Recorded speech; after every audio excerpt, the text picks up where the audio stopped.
Hello everyone, this is Soldier here, continuing with our Let's Play Dominions 4, Nazca, Rise of the Mummies. It is now late summer and year 6 of the Ascension Wars.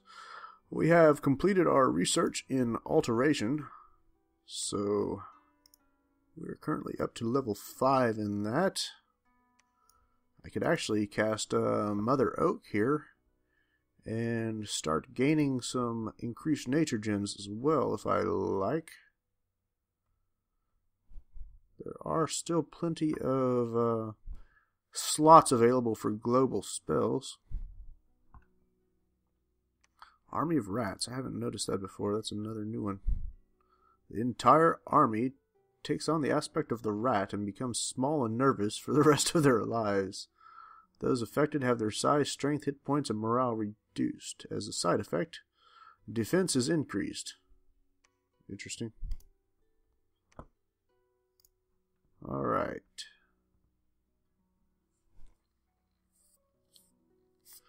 Not entirely sure that I want to keep that in alteration, but I would like to actually get up to being able to cast Wish at some point, but that would be a long ways at the current rate. Soul Vortex is also very nice. However, where is it? I believe there's an Astral and Death one.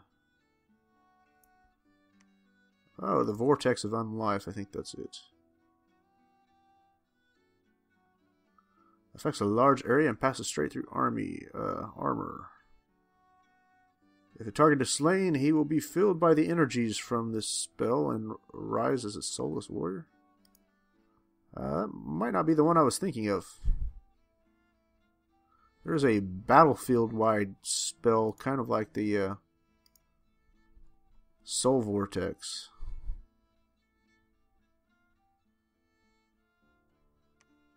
Basically, it keeps your mage filled with health and soul drain. That would be the one.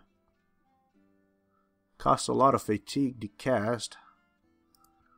But once you cast that one, you can pretty much cast spells with impunity as long as you're fighting a large enough army. And you will not run out of fatigue. Anyways, there was a battle in the Black Harbor. Our military force was beaten by R'lyeh. A battle in the Stonegrave Mountains. Looks like we successfully captured a province from R'lyeh, other than the fortress anyways. Take a quick look at that. Nazca is attacking Mictlan. They had a pretty decent sized army there, but that's not enough to compare with what we sent after them. We should start wiping them out here.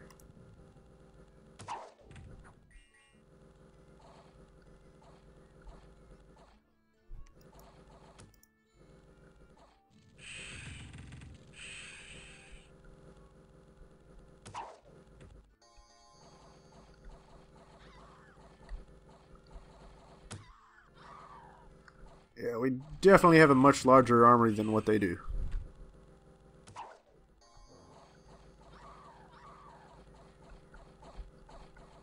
This is already actually pretty much over. And their troops should not be able to escape because we already have them surrounded. Their Pegasus riders might actually get out of here. They did.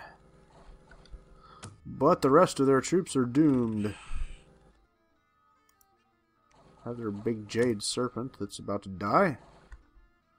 And that is over. Okay, and a battle in Soft Beaver. We've taken that province. Some barbarians have been caught and interrogated. They are preparing for a large-scale attack in the Farron Mountains. Let's take a look at that. I'm going to bump up the province defense there a little more.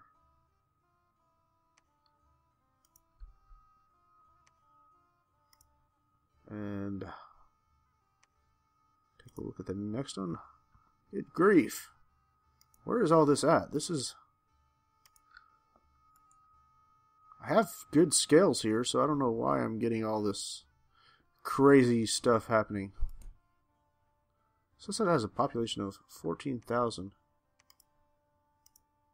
Why does it say there are 770 people? Oh! Okay.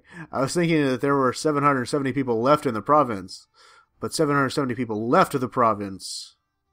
It should actually say 770 people left the province. Not 770 people left. Okay. We are under siege in the Emerald Lake, and our walls are damaged. And we have started to destroy the gate there. So let's continue moving these guys forward.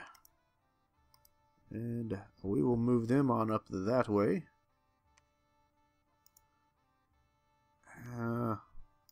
Yeah, we'll go that way. I guess they can cross rivers easily enough because they are amphibious. Now then, let's go have these guys back to research. Apparently they've taken over that province once again. Okay. Let's move these guys there and converge upon that province. I'm going to go ahead and put some province defense in here. I guess we'll only do that much. That way I can still build 2 temples. Assuming I have 2 priests that are in position to build temples. I'm not completely sure I do. There we are. He can build one. And I don't know that I have any other priests that are able to build a temple.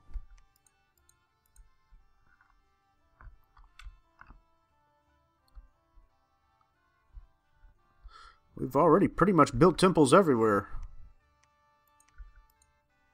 I'm going to go ahead and move. Well, I do need to build a laboratory there. But for now, I'm just going to go ahead and send him down there so he can build another temple.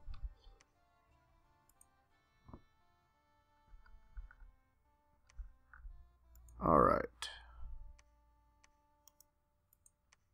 So, what have I forged here? I now have the Sword of the Oglamer. I have a Sword of Sharpness as well. I have the Boots of Callus the Druid. Looking quite good there. I'm going to go ahead and take... Well, before I take that, let's see if there's anything else interesting that he can forge. I could forge the Sword of Injustice, or the Wound Flame.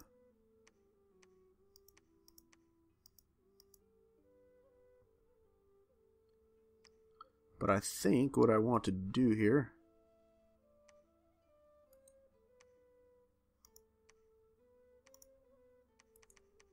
may be able to have our Pretender God equip that. I may need that Staff of Fire as well. Can I summon the Lord of Banefire? King of Banefires, I can indeed. I'm going to go ahead and summon him.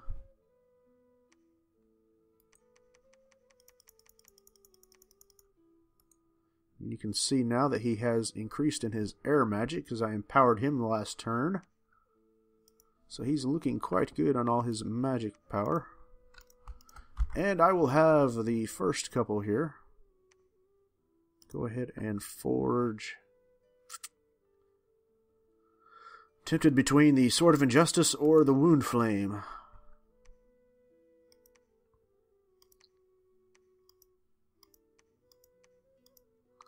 There are some other really good items I would like to forge as well.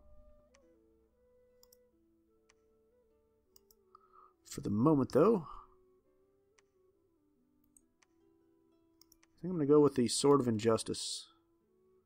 It will let us cast the Protection of the Sepulchre, which will protect our undead from being banished.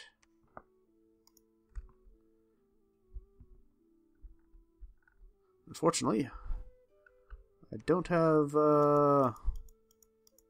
many undead commanders that can actually use weapons. I could summon a Inca, and he could equip that. That would bump him up to 4 in holy power. That's actually, you know what? I'm going to do that.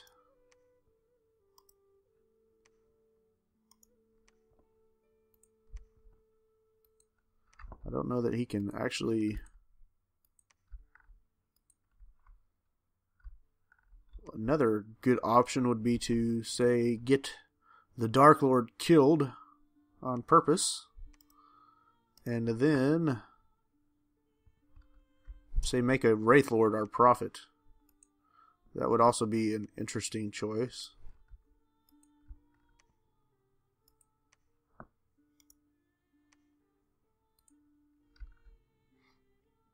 Alright. So we are forging our unique artifact for the turn.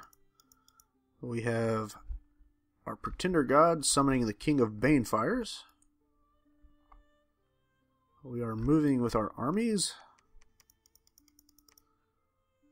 We have quite a few Sapayas there ready to go. I just need to actually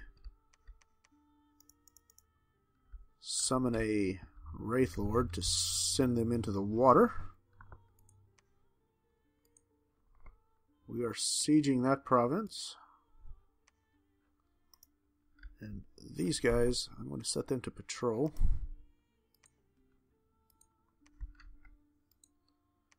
And I'll have them reanimating. Need to send these guys down there. I'll send them there. And they are on their way up that way.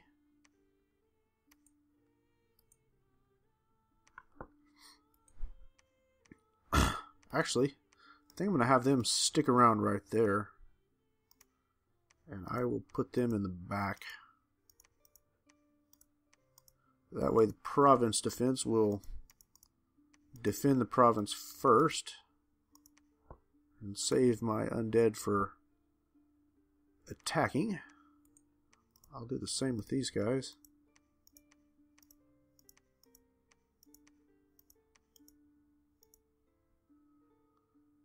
Should probably set all the kings to make sure they are in the rear.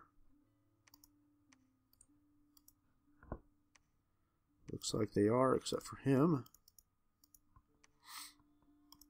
I'm going to go ahead and have these guys patrol. And these guys I'm going to move and patrol. Well,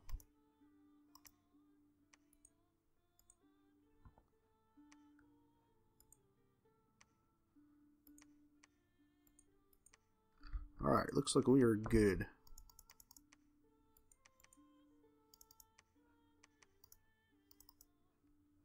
Go ahead and equip this guy here. And we will send him down into the water.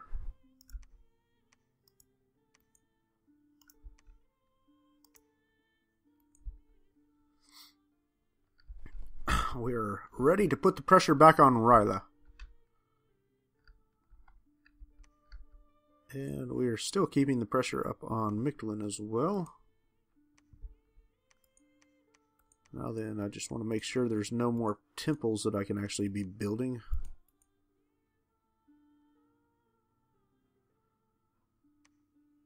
I'm actually going to go ahead and construct a temple there. There's no fortress, so I don't really need to have him patrolling. If the enemy attacks, he will be fighting regardless.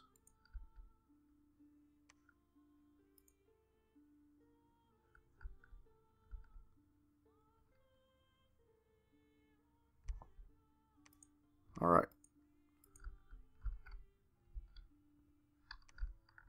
May want to put a little more province defense in there.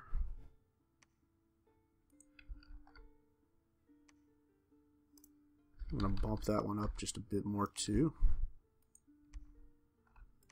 And actually got a decent amount in these provinces too. Already at 40 in there. Bump it up. Yeah. It's not worth it to put much more in there. Is there anything of interest that I could recruit here, though?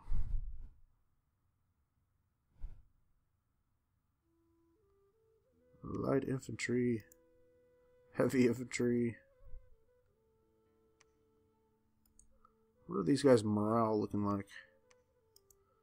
10 morale, 10 morale. He's only got 10 morale too, so. These guys have some javelins.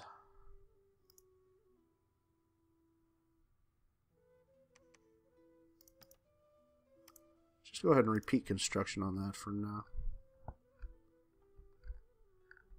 Until I'm ready to move at that province.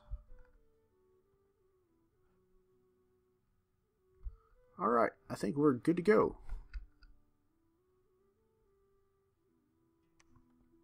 Next turn, I believe we're probably going to summon a Wraith Lord.